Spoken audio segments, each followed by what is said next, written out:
महाभारत यह एक ऐसा महाकाव्य है जो न केवल भारत में बल्कि पूरे विश्व में अपनी गहरी छाप छोड़ चुका है।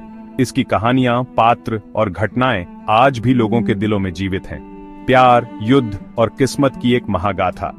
महाभारत की कहानी में प्रेम, युद्ध और भाग्य के जटिल ताने बाने को बखूबी बुना गया है। ये एक ऐसा युद्ध था जिसने न केवल दो परिवारों को बल्कि पूरे समाज को प्रभावित किया। ये एक ऐसी कहानी है जिसने पीढ़ी दर पीढ़ी लोगों को मोहित किया है और आज भी यह कहानी उतनी ही प्रासंगिक है जितनी सदियों पहले थी। यह कहानी हमें हमारे मूल्यों, हमारी परंपराओं और हमारे इतिहास की याद दिलाती है। धर्म, कर्म और अच्छाई और बुराई के बीच की अनंत लड़ाई से बुनी हुई एक कहानी। महाभारत हमें सिखाता है कि धर्म और कर्म का पालन करना कितना महत्वपूर्ण है और कैसे अच्छाई और बुराई के बीच की लड़ाई हमेशा चलती रहती है।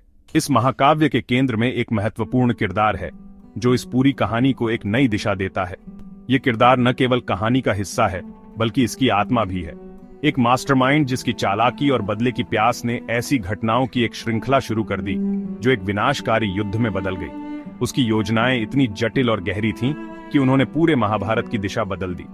वो है शकुनी, चालबाज, कुरुक्षेत्र युद्ध का सूत्रधार। शकुनी की चालाकी और उसकी योजनाओं ने महाभारत की कहानी को एक नया मोड़ दिया। उसकी हर चाल ने कहानी को और भी रोमांचक बना दिया।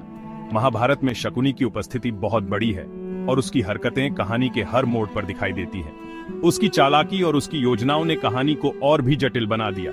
उसका प्रभाव एक जहरीली फुसफुसाहट की तरह है जो लोगों के दिमाग में जहर घोलती है और भाई को भाई के खिलाफ खड़ा कर देती है।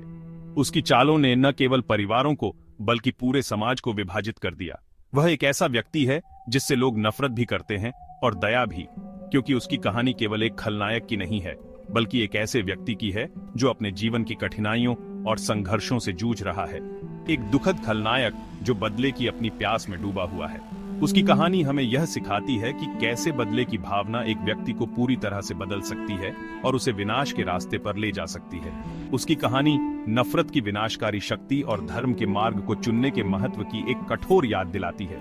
महाभारत हमें यह सिखाता है कि कैसे नफरत और बदले की भावना हमें विनाश की ओर ले जा सकती है और कैसे धर्म और सत्य का मार्ग ही हमें सच्ची शांति और समृद्धि की ओर ले जा सकता है। शकुनी गांधार का एक राजकुमार था, एक ऐसा राज्य जो खुद को हस्तिनापुर की दया पर पाया, जिस पर महत्वाकांक्षी भीष्म का शासन था। भीष्म हस्तिनापुर के महान संरक्षक, अपनी शक्ति और बुद्धिमत्ता के लिए जाने जाते थे। जब भीष्म ने अंधे राजकुमार धृतराष्ट्र के लिए शकुनी की बहन गांधारी को दुल्हन के रूप में मांगा तो शकुनी क्रोधित हो गया। यह प्रस्ताव न केवल एक राजनीतिक चाल थी बल्कि एक व्यक्तिगत अपमान भी था। उसने इसे अपने राज्य और अपने परिवार के अपमान के रूप में देखा। गांधारी, जो एक शक्तिशाली और स्वतंत्र महिला थी, को एक अंधे व्यक्ति से शादी करने के लिए मजबूर किया जा रहा था। उसका गुस्सा तब और बढ़ गया जब उसे भीष्म के असली इरादों का पता चला।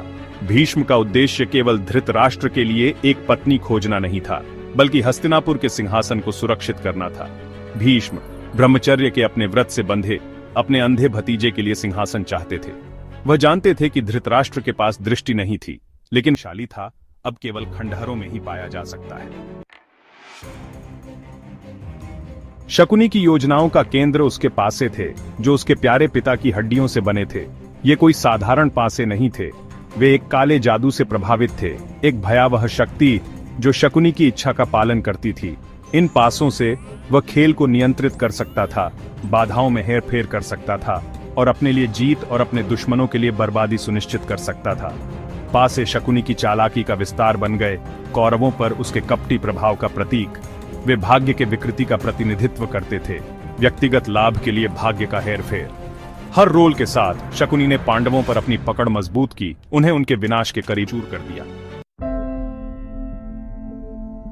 द्रौपदी का अपमान एक दर्दनाक घाव बन गया, पांडवों के अपमान की एक निरंतर याद दिलाता रहा। शकुनी हमेशा की तरह जोड़ तोड़ करने वाला, नाराजगी की आग को हवा देता रहा। दुर्योधन के दिमाग में अपने चचेरे भाइयों के खिलाफ जहर घोलता रहा।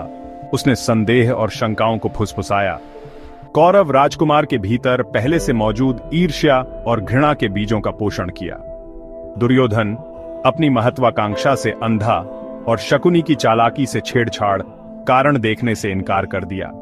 वह शकुनी के हाथों की कठपुतली बन गया, बदला लेने की उसकी खोज में इस्तेमाल होने वाला एक उपकरण। एक विनाशकारी युद्ध के लिए मंच तैयार किया गया था, एक ऐसा संघर्ष जो पूरे राज्य को निगल जाएगा और अनगिनत लोगों को मृत छोड़ देगा।